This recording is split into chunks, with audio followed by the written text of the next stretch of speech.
Theatre ஸ்லீப்பர்ல run ஆகிற granny படம் எப்படி இருக்குன்னு இப்ப பாத்துடலாம். மூவியோட ஸ்டார்டிங்லயே ஒரு சின்ன பொண்ணு கொலை செய்யப்பட்டு இறந்து போறா. அந்த கொலை செய்யப்பட்ட பொண்ணோட உடம்புல இருந்து ஹார்ட் மட்டும் காணாம போகுது. சோ இந்த கேஸ போலீஸ் இன்வெஸ்டிகேஷன் பண்ண ஸ்டார்ட் பண்றாங்க.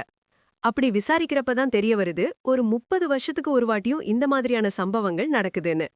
இதுக்கு அடுத்து நடக்க போற திகிலான விஷயங்கள் தான் கிரானி. ஆக்சுவலா இந்த படம் மொக்கையா இருக்கும்னு நினைச்சுதான் இந்த மூவி உள்ளேயே நான் போனேன். ஃபர்ஸ்ட் 30 மினிட்ஸ் அதுக்கேத்த மாதிரியே ரொம்ப சுமாரா தான் போச்சு. ஆனா அந்த 30 மினிட்ஸ்க்கு அடுத்து லைட்டா ஸ்டோரி உள்ள போய் ஃபிளாஷ்பேக் உள்ள மூவி போகும். அந்த ஃபிளாஷ்பேக் போர்ஷன் செம்மையா இருந்தது.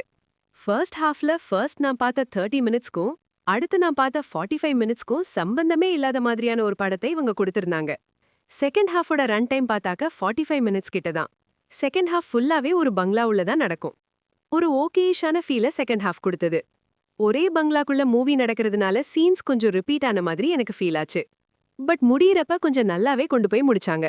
ஓவராலா ஒரு டீசென்ட் வாட்ச் ஆன மூவி பார்த்த ஃபீலை இந்த படம் கொடுத்தது. கிரானில ஒரு பங்களாவை இவங்க காமிச்சாலும் வழக்கமா வர பங்களா பேய் ஸ்டாலி இது கிடையாது. காத்துல ஜன்னல் அடிக்கிறது, மிரர்ல பேய் வரது, தேவையில்லாம கத்துறது இந்த மாதிரியான விஷயங்கள்லாம் கிரானில இல்ல. அதுக்கு பதிலா பேக்ரவுண்ட் ஸ்கோர்லயும் சவுண்ட் டிசைன்லயும் வடிவுக்கரசியோட மேக்கப்லயும் இவங்க அந்த ஹாரர் எலமெண்ட்ஸை கொண்டு வந்திருக்காங்க. ஃபர்ஸ்டே நான் சொன்ன மாதிரி அந்த ஃபிளாஷ்பேக் போர்ஷன் தான் இந்த படத்தோட பெரிய ஹைலைட்டே.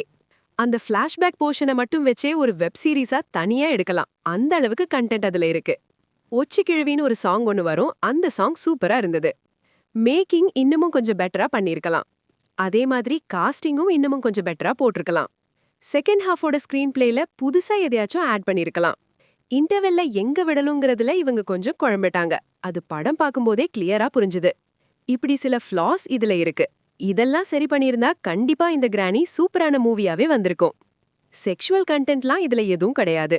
பட் ரத்தம், பயமுறுத்துற மாதிரியான விஷுவல்ஸ்லாம் இதுல இருக்கு. ஓவராலா ஆஹா ஓஹோ லெவல்ல இல்லனாலும் ஒன் டைம் பார்க்கக்கூடிய ஒரு ஹாரர் படம் தான் இந்த கிரானி. ட்ரை பண்ணணும்னா ட்ரை பண்ணி பாருங்க. இந்த மூவி ரிவ்யூ பிடிச்சிருந்தா ஒரு லைக் பண்ணுங்க. உங்க கருத்துக்களை கீழே கமெண்ட் பண்ணுங்க. இன்னும் மூவி ஸ்டுடியோ ஃபிலிம் சேனலை சப்ஸ்கிரைப் பண்ணலையா? உடனே சப்ஸ்கிரைப் பண்ணுங்க. அடுத்த ரிவ்யூவில் சந்திப்போம்.